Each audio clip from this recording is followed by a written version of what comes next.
എറണാകുളം ജില്ലയിലെ ആലുവയിലായിരുന്നു നാടിനെ നടുക്കിയ സംഭവം അരങ്ങേറിയത്. രാത്രി ഏകദേശം 9:30 മണിയോടുകൂടി പതിവ് ജോലികൾ പൂർത്തിയാക്കി ടോമി തന്റെ വീട്ടിലേക്കെത്തി.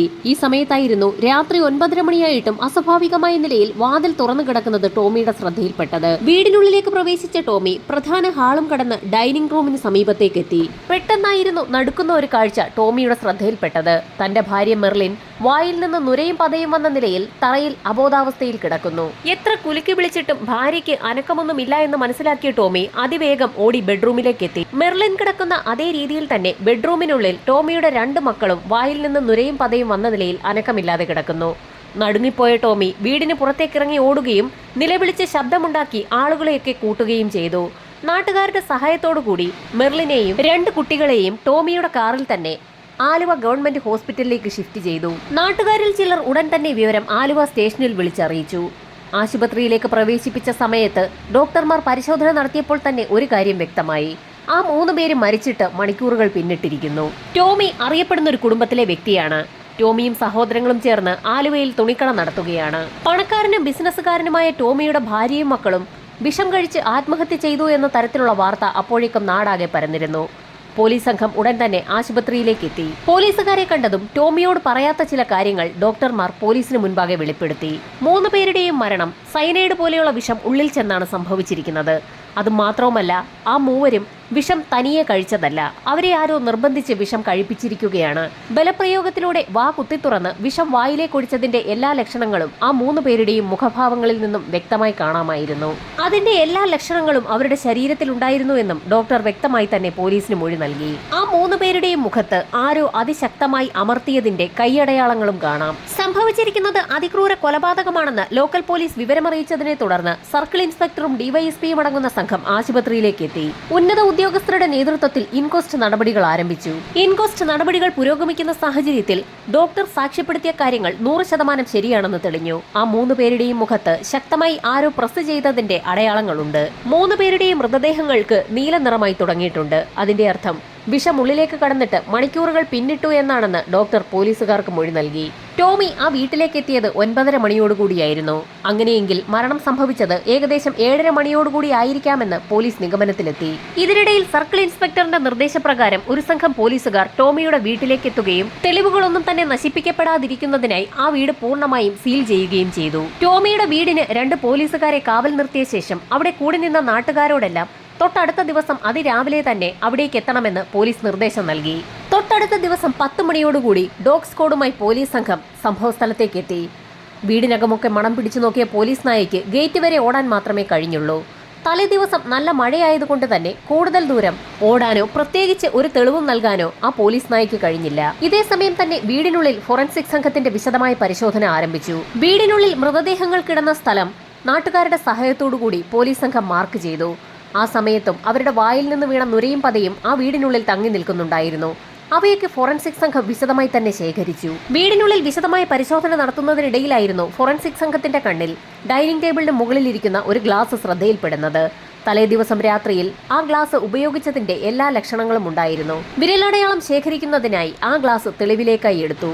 ഫോറൻസിക് സംഘത്തിന്റെ പരിശോധന വീടിനുള്ളിൽ സജീവമാകുന്ന സാഹചര്യത്തിൽ തന്നെ മെഡിക്കൽ കോളേജിൽ ആ 3 മൃതദേഹങ്ങളുടെയും പോസ്റ്റ്മോർട്ടം നടപടികൾ പുരോഗമിക്കുകയായിരുന്നു. മെർലിന്റെ മൃതശരീരം പോസ്റ്റ്മോർട്ടം ചെയ്ത സമയത്ത് ചില നിർണായക തെളിവുകൾ പോലീസിന് ലഭിച്ചു. ഡോക്ടർമാർ ചില പ്രത്യേക കാര്യങ്ങൾ പോലീസിനോട് പറഞ്ഞു. മെർലിന്റെ പല്ലിൽ രക്തം പറ്റിപ്പിടിച്ചിട്ടുണ്ട്. മരിക്കുന്നതിന് മുൻപ് മെർലിൻ ആരെയോ കടിച്ചിട്ടുണ്ടെന്ന് അതിൽ നിന്ന് വ്യക്തമാണ്. രക്ഷപ്പെടുന്നതിനായി മെർലിൻ ഒരു ശ്രമം നടത്തിയിരിക്കുകയാണ്. 1-ലധികം തവണ മെർലിൻ ഏതോ വ്യക്തിയെ കടിച്ചിട്ടുണ്ടെന്ന് അവളുടെ വാ തുറന്ന് പരിശോധിച്ച ഡോക്ടർക്ക് വ്യക്തമായി. അത് മാത്രവുമല്ല, 3 പേരുടെയും വാ ബലപ്രയോഗത്തിലൂടെ വലിച്ചു തുറന്നതിന് ശേഷമാണ് വിഷമകത്തേക്ക് ഒഴിച്ചിരിക്കുന്നത്.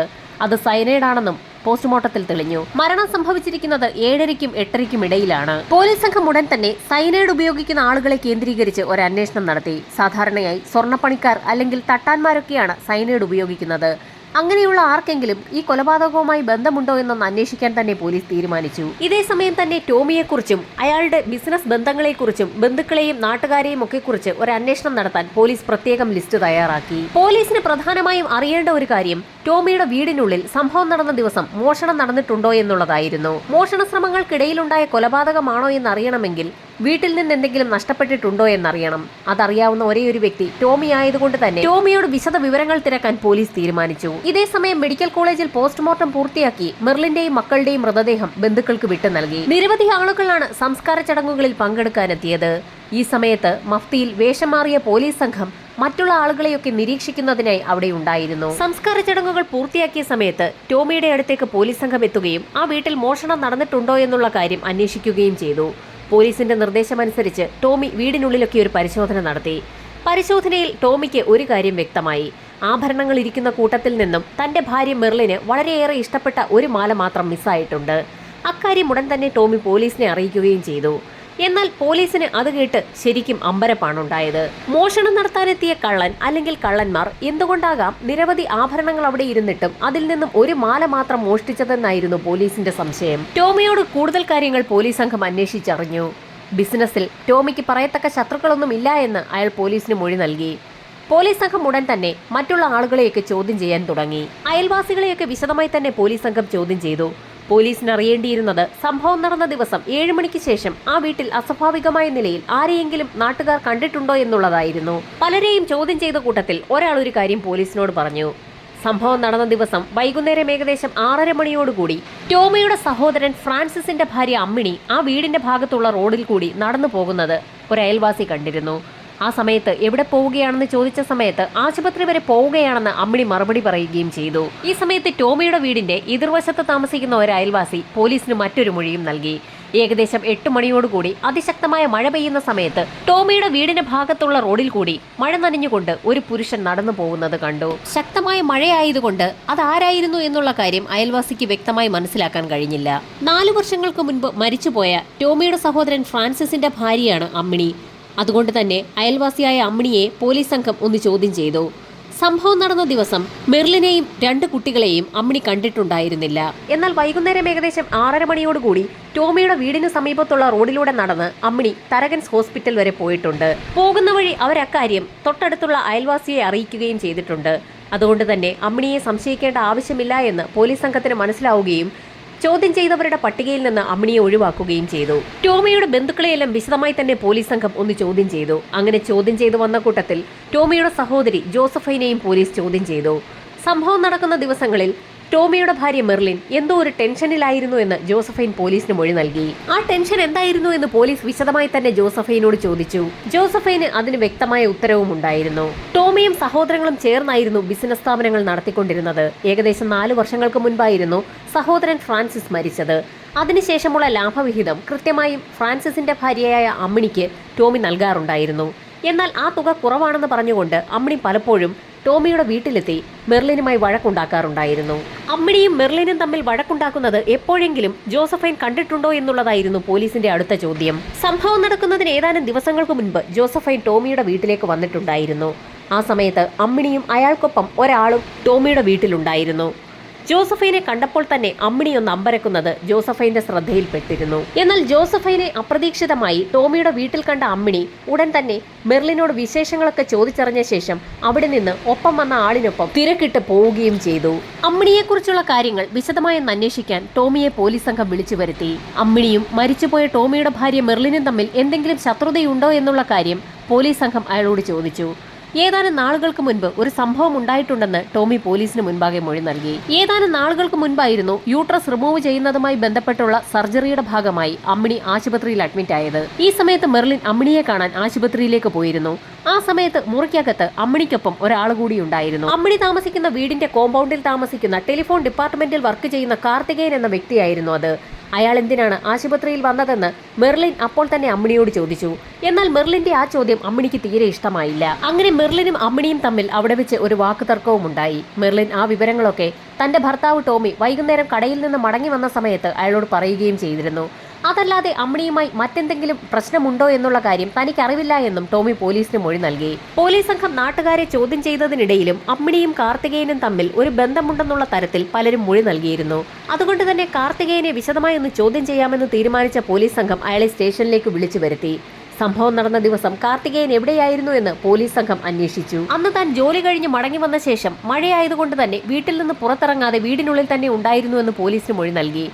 സംഭവം നടന്ന ദിവസം രാത്രിയോടുകൂടി വിവരം അമ്മിണിയാണ് തന്നോട് പറഞ്ഞതെന്നും പിന്നീട് അമ്മിണിയും കാർത്തികേയനും കൂടി ടോമിയുടെ വീട്ടിലേക്ക് എത്തിയ സമയത്ത് മെർലിന്റെയും മക്കളുടെയും മൃതദേഹങ്ങൾ പോസ്റ്റ്മോർട്ടത്തിനായി ആശുപത്രിയിലേക്ക് കൊണ്ടുപോയി കഴിഞ്ഞിരുന്നു എന്നും കാർത്തികേയൻ പോലീസിന് മൊഴി നൽകി. സംഭവം നടന്ന ദിവസം ടോമിയുടെ വീടിന്റെ പരിസരത്തു കൂടി മഴ നനഞ്ഞു പോയ ആ വ്യക്തി കാർത്തികേയനാണോ എന്ന് ഉറപ്പിക്കുന്നതിനായി പോലീസ് സംഘം കാർത്തികേയനെയും കൂട്ടി ടോമിയുടെ വീടിന്റെ പരിസരത്തൊക്കെ ഒന്ന് നടന്നു.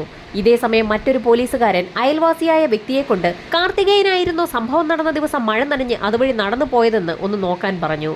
പക്ഷേ ഒറ്റ നോട്ടത്തിൽ തന്നെ അയാൾ അത് കാർത്തികേയനായിരുന്നില്ല എന്നും കാർത്തികേയനെ തനിക്ക് കണ്ടാൽ മനസ്സിലാകുമെന്നും പോലീസിന് മൊഴി നൽകി. ഒരു പിടിവള്ളി കിട്ടിയെന്ന് ആശ്വസിച്ചിരുന്ന പോലീസ് സംഘം വീണ്ടും നിരാശരായി. ഈ സമയത്തായിരുന്നു മെർലിന്റെയും മക്കളുടെയും ആന്തരിക അവയവങ്ങളുടെ പരിശോധനാ റിപ്പോർട്ട് പുറത്തു വന്നത്.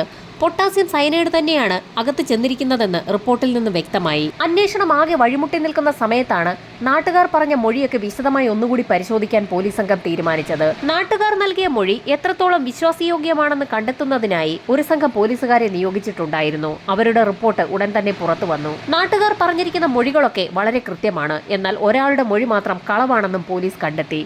അത് അമ്മിണിയുടെ മൊഴിയാണ്. സംഭവം നടന്ന ദിവസം വൈകുന്നേരം 6:30 മണിയോടുകൂടി സമീപത്തുണ്ടായിരുന്ന തരകൻസ് ഹോസ്പിറ്റലിലേക്ക് അമ്മിണി പോയിരുന്നു എന്ന് അവർ പോലീസിന് മൊഴി നൽകിയിട്ടുണ്ടായിരുന്നു.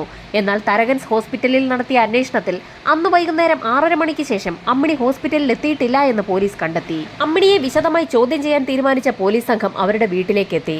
നാട്ടുകാർ പറഞ്ഞതുപോലെ തന്നെ അമ്മിണിയുടെ വീടിന്റെ കോമ്പൗണ്ടിൽ തന്നെ ഒരൊറ്റ മുറിയിലാണ് കാർത്തികേയനും താമസിക്കുന്നത്. പോലീസ് സംഘത്തെ കണ്ടപ്പോൾ തന്നെ അമ്മിണി വീടിനുള്ളിൽ നിന്നും പുറത്തേക്ക് വന്നു. സംഭവം നടന്ന ദിവസം വൈകുന്നേരം എവിടെ പോയിരിക്കുകയായിരുന്നു എന്ന് പോലീസ് ഒന്നുകൂടി അമ്മിണിയോട് ചോദിച്ചു. തരകൻസ് ഹോസ്പിറ്റലിലേക്കാണ് താൻ പോയതെന്ന് നേരത്തെ പോലീസിന് നൽകിയ അതേ മൊഴി തന്നെ അമ്മിണി ആവർത്തിച്ചു.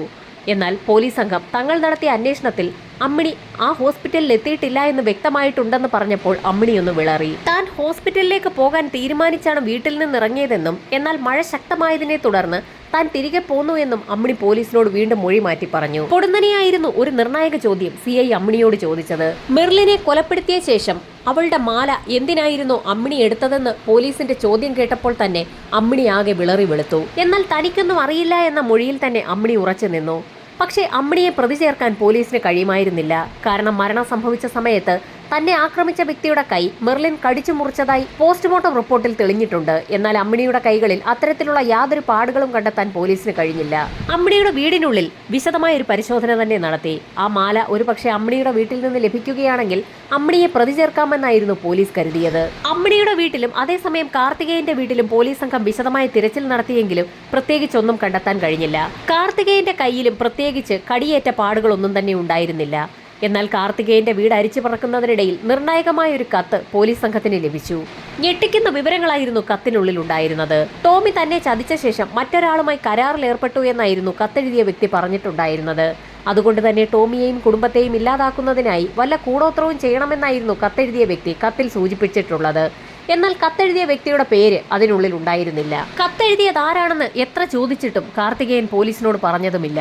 ഈ സമയത്ത് അമ്മിണിയുടെ വീട് ഒന്നുകൂടി അരിച്ചു പറക്കാൻ പോലീസ് സംഘം തീരുമാനിച്ചു. അമ്മിണിയുടെ വീട്ടിൽ നിന്നും അവർ സ്ഥിരമായി എഴുതാറുണ്ടായിരുന്ന ഒരു ഡയറി കുറിപ്പ് പോലീസ് കണ്ടെടുത്തു. ഡയറിയിലെ കൈയക്ഷരവും കാർത്തികേയന്റെ വീട്ടിൽ നിന്ന് ലഭിച്ച കത്തിലെ കൈയക്ഷരവും ഏകദേശം ഒരുപോലെയാണെന്ന് മനസ്സിലാക്കിയ പോലീസ് സംഘം അത് വിദഗ്ധ പരിശോധനയ്ക്ക് അയക്കാൻ തീരുമാനിച്ചു. ഇതോടൊപ്പം തന്നെ അമ്മിണിയെയും കാർത്തികേയനെയും വിശദമായി ചോദ്യം ചെയ്യുന്നതിനായി ആലുവ പോലീസ് ക്ലബിലേക്ക് വിളിച്ചു വരുത്തി. ചോദ്യം ചെയ്യലിൽ അമ്മിണി ചില കാര്യങ്ങളൊക്കെ തുറന്നു പറഞ്ഞു. ഏതാനും നാളുകൾക്ക് മുൻപ് സ്കൂൾ തുറക്കുന്ന ഒരു സമയത്ത് തന്റെ മകന് ഒരു കോട്ട് തയ്പ്പിക്കുന്നതിന് തുണിയെടുക്കുന്നതിനായി ടോമിയുടെ തുണിക്കടയിലേക്ക് അമ്മിണി പോയിരുന്നു. സിൽക്ക് കൊണ്ടുള്ള ഒരു കോട്ട് തയ്പ്പിക്കുന്നതിനായിരുന്നു അമ്മിണി തുണിയെടുക്കാൻ പോയത്. എന്നാൽ അതിനൊക്കെ വലിയ വിലയാകുമെന്നും കുറഞ്ഞ ഏതെങ്കിലും തുണി എടുത്തുകൊണ്ട് പൊക്കോളാനെന്നും ടോമി അമ്മിണിയോട് പറഞ്ഞു. തനിക്ക് സിൽക്കിന്റെ തുണി തന്നെ വേണമെന്ന് അമ്മിണി വാശി പിടിച്ചപ്പോൾ കടയിൽ കൂടി നിന്ന ആളുകളൊക്കെ കേൾക്കെ പരസ്യമായി ടോമി അമ്മിണിയെ അപമാനിക്കുകയും ചെയ്തു. ആ കടയിലുണ്ടായിരുന്ന സിൽക്കിന്റെ തുണി മുഴുവനും എടുത്ത് അമ്മിണിക്ക് കൊടുക്കെന്നും അങ്ങനെയെങ്കിലും അവളുടെ ആർത്തി തീരട്ടെ എന്നുമായിരുന്നു അയാൾ പറഞ്ഞത്. ആളുകൾക്ക് മുൻപിൽ വെച്ച് അപമാനിതയായ അമ്മിണി കരഞ്ഞുകൊണ്ടായിരുന്നു അന്ന് കടയിൽ നിന്ന് ഇറങ്ങിപ്പോയത്. അങ്ങനെ ടോമിക്ക് മറക്കാൻ കഴിയാത്ത എന്തെങ്കിലും ഒരു തിരിച്ചടി നൽകണമെന്ന് തീരുമാനിച്ച അമ്മിണി അവളുടെ വീട്ടിലിരുന്ന് കാർത്തികേയന് ഒരു കത്തെഴുതുകയായിരുന്നു. ഒരു ഹിന്ദു കൂടിയായ കാർത്തികേയന് മന്ത്രവാദികളുമൊക്കെയായി ബന്ധമുണ്ടാകുമെന്ന് കരുതി ഏതെങ്കിലും മന്ത്രവാദികളെ കൊണ്ട് കൂടോത്രം ചെയ്യിപ്പിച്ച് ടോമിയുടെ വീട് തകർക്കുക എന്നുള്ളതായിരുന്നു അമ്മിണിയുടെ ലക്ഷ്യം. അത്തരത്തിൽ അമ്മിണി എഴുതിയ ഒരു കത്തായിരുന്നു കാർത്തികേയന്റെ വീട്ടിൽ നിന്നും പോലീസ് സംഘത്തിന് ലഭിച്ചത്. അങ്ങനെ അന്ന് അമ്മിണി അവളുടെ വീട്ടിൽ നിന്നിറങ്ങി കാർത്തികേയനൊപ്പം ചില മന്ത്രവാദികളെയൊക്കെ കാണുകയും കാര്യം അവരോട് പറയുകയും ചെയ്തു. മന്ത്രവാദികളുടെ നിർദ്ദേശപ്രകാരം പൂജിച്ചു നൽകിയ ചില വസ്തുക്കളൊക്കെ ടോമിയുടെ വീടിന് പരിസരത്തൊക്കെ അമ്മിണിയും കാർത്തികേയനും ചേർന്ന് കുഴിച്ചിടുകയും ചെയ്തു. അമ്മിണിയുടെ മൊഴി അനുസരിച്ച് മന്ത്രവാദികളെയൊക്കെ പോലീസ് സംഘം ഉടൻ തന്നെ പിടികൂടി. അമ്മിണി പറഞ്ഞ അതേ കാര്യങ്ങൾ തന്നെയായിരുന്നു മന്ത്രവാദികളും ആവർത്തിച്ചത്. മന്ത്രവാദത്തിലൂടെ ടോമിയെയും കുടുംബത്തെയും ഇല്ലാതാക്കാൻ അമ്മിണി ഒരു ശ്രമം നടത്തിയിരിക്കുകയാണ്. ഒരുപക്ഷെ അത് ഏൽക്കാതെ വന്നതോടുകൂടി ടോമിയുടെ ഭാര്യയെയും മക്കളെയും അമ്മിണി തന്നെ വകവരുത്തിയതാണോ എന്ന് പോലീസിന് സംശയമുണ്ടായി.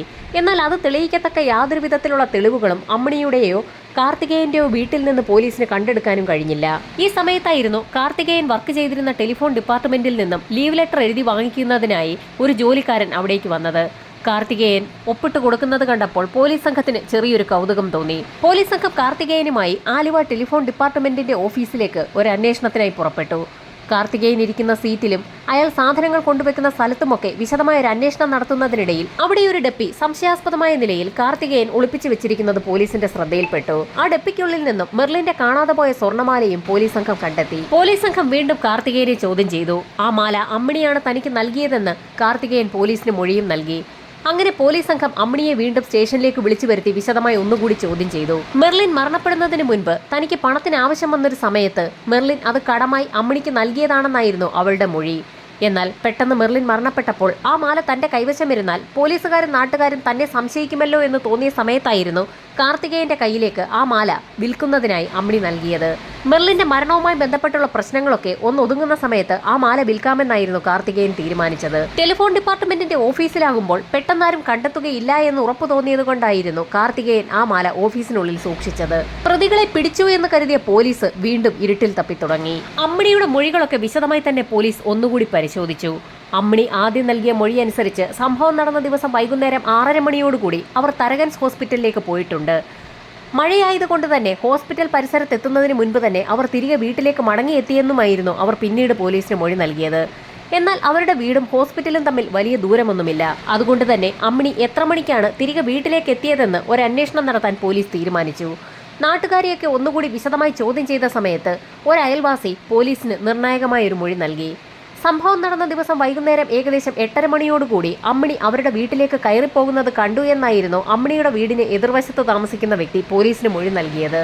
വൈകുന്നേരം 6:30 മണിക്ക് ശേഷം തരകൻസ് ഹോസ്പിറ്റലിന്റെ ഭാഗത്തേക്ക് പോയ അമ്മിണി 8:30 മണിയോടുകൂടിയാണ് തിരികെ എത്തിയിരിക്കുന്നത്. 1.5 മണിക്കൂറോളം സമയം അമ്മിണി എവിടെയായിരുന്നു എന്നൊന്ന് അന്വേഷിക്കാൻ പോലീസ് തീരുമാനിച്ചു. അതിനായി വീണ്ടും അമ്മിണിയെ പോലീസ് ചോദ്യം ചെയ്തു തുടങ്ങി. 1.5 മണിക്കൂർ സമയം എവിടെയായിരുന്നു എന്ന് പോലീസിനോട് വിശദമായി പറഞ്ഞു ഫലിപ്പിക്കാൻ അമ്മിണിക്ക് കഴിയാതെ വന്നു. ഒടുവിൽ പോലീസിന്റെ കർക്കശമായ ചോദ്യം ചെയ്യലുകൾക്കൊടുവിൽ അമ്മിണി പല സത്യങ്ങളും പറഞ്ഞു തുടങ്ങി. കൂടോത്രം ചെയ്ത് ടോമിയുടെ കുടുംബത്തെ തകർക്കാൻ കഴിയില്ല എന്ന് മനസ്സിലാക്കിയ സമയത്തായിരുന്നു ജോണി എന്നൊരു വ്യക്തിയുമായി അമ്മിണിക്ക് പരിചയമുണ്ടാകുന്നത്. ടോമിയുടെ കുടുംബത്തെ എങ്ങനെയെങ്കിലും നശിപ്പിക്കണമെന്നുള്ള അമ്മിണിയുടെ ആഗ്രഹത്തിന് ജോണിയും കൂട്ടുനിന്നു. അതിന് ഏറ്റവും നല്ലത് ടോമിയുടെ ഭാര്യയെയും മക്കളെയും വിഷം നൽകി കൊല്ലുക എന്നുള്ളതാണെന്ന് ജോണി അമ്മിണിയോട് പറഞ്ഞു. അതിന്റെ അടിസ്ഥാനത്തിൽ വീര്യമേറിയ ചില കീടനാശിനികളൊക്കെ കരുതി ജോണിക്കൊപ്പം അമ്മിണിയും ഒരു ദിവസം വൈകുന്നേരം ടോമിയുടെ വീട്ടിലേക്ക് എത്തി. മെർലിനെ അടുക്കളയിലേക്ക് കൂട്ടിക്കൊണ്ടുപോയി അവിടെ വെച്ച് അവസാനിപ്പിക്കാനായിരുന്നു ഇരുവരുടെയും പ്ലാൻ. ഈ സമയത്തായിരുന്നു അവരുടെ പ്ലാനുകൾ തകർത്തുകൊണ്ട് ടോമിയുടെ കടയിലെ ഒരു ജീവനക്കാരൻ അന്നത്തെ കളക്ഷനും കട പൂട്ടിയ താക്കോലും കൊണ്ട് ആ വീട്ടിലേക്ക് വന്നത്.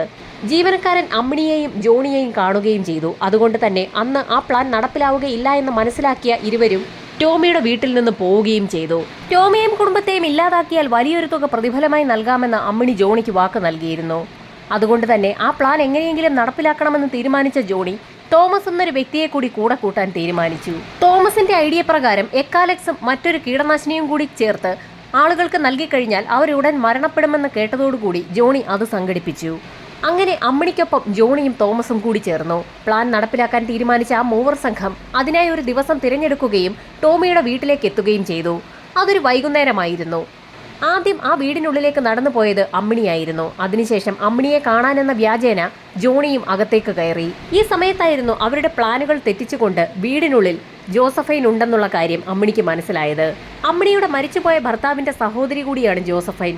അതുകൊണ്ട് തന്നെ ഒന്നും സംഭവിക്കാത്തതുപോലെ അമ്മിണി അവരോട് ഇരുവരോട് സംസാരിച്ച ശേഷം അവിടെ നിന്നും ധൃതിയിൽ പുറത്തു പോവുകയും ചെയ്തു. ഗേറ്റിന് പുറത്ത് പതുങ്ങി നിൽക്കുകയായിരുന്ന തോമസും അവർക്കൊപ്പം കൂടി.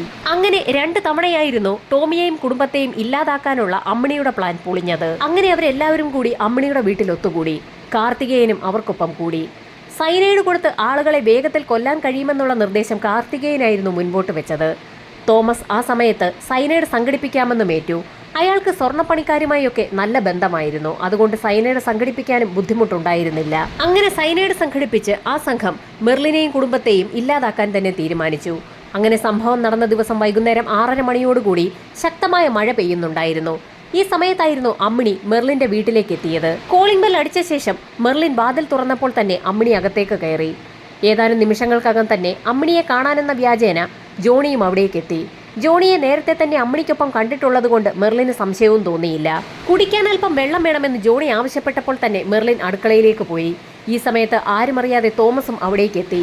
അടുക്കളയിൽ വെള്ളമെടുക്കുകയായിരുന്ന മെർലിന്റെ അടുത്തേക്ക് ജോണിയും തോമസും കൂടി ചെന്നു. മെർലിൻ തിരിഞ്ഞു നോക്കിയ സമയത്ത് പെട്ടെന്നായിരുന്നു 2 ചെറുപ്പക്കാർ തനിക്ക് മുൻപിൽ നിൽക്കുന്നത് മെർലിൻ കണ്ടത്. അമ്പരന്ന് പോയ മെർലിന്റെ കയ്യിൽ നിന്നും വെള്ളവും ഗ്ലാസും ജോണി പിടിച്ചു വാങ്ങി തൊട്ടടുത്തുണ്ടായിരുന്ന ടേബിളിലേക്ക് വെക്കുകയായിരുന്നു. മെർലിൻ നിലവിളിച്ച് കരയാതിരിക്കുന്നതിനായി അവളുടെ വാ പൊത്തിപ്പിടിക്കാൻ തോമസ് ശ്രമിച്ചെങ്കിലും അവൾ കുതറി മാറി. പെട്ടെന്നായിരുന്നു ജോണി മെർലിന്റെ വാ പൊത്തിപ്പിടിക്കാൻ ശ്രമിച്ചത്. ജോണിയുടെ കൈയിലേക്ക് മെർലിൻ ആഞ്ഞു കടിച്ചു. അപ്രതീക്ഷിതമായി കടിയേറ്റ ജോണി കൈ പെട്ടെന്ന് തിരിച്ചതും അയാളുടെ കൈയുടെ പിൻഭാഗത്തും കടി കിട്ടി.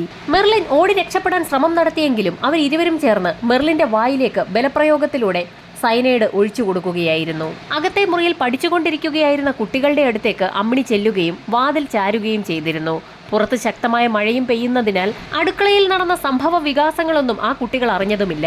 മെർലിന്റെ മരണം ഉറപ്പാക്കിയ ശേഷം ജോണി കുട്ടികളുണ്ടായിരുന്ന ആ മുറിയിലേക്ക് കടന്നു വന്നു. ജോണിയും അമ്മിണിയും ചേർന്ന് 2 കുട്ടികളെയും ബലപ്രയോഗത്തിലൂടെ സൈനൈഡ് കഴിപ്പിക്കുകയായിരുന്നു. കുട്ടികളുടെ മരണവും ഉറപ്പാക്കിയ ശേഷം ടോമിയുടെ മുറിയിൽ കടന്നു ചെന്ന അമ്മിണി അലമാര തുറന്ന് അലമാരയ്ക്കുള്ളിൽ നിന്നും ഒരു മാല മാത്രം പുറത്തെടുത്തു. അവർക്ക് വ്യക്തമായ പ്ലാൻ ഉണ്ടായിരുന്നു. രാത്രി ഏകദേശം 9:30 മണിയോടുകൂടി ടോമി കടപൂട്ടി വീട്ടിലേക്കെത്തുമെന്ന് അമ്മിണിക്കറിയാമായിരുന്നു. ആ സമയത്ത് അയാളെയും അവസാനിപ്പിക്കാൻ തീരുമാനിച്ച അവർ ആ വീടിനുള്ളിൽ തന്നെ പതുങ്ങിയിരുന്നു. പക്ഷേ ഈ സമയത്ത് ജോണിയുടെ കയ്യിലെ മുറിവ് ഗുരുതരമാവുകയും കയ്യിൽ നിന്ന് രക്തം പുറത്തേക്ക് ഒഴുകുകയും ചെയ്തു.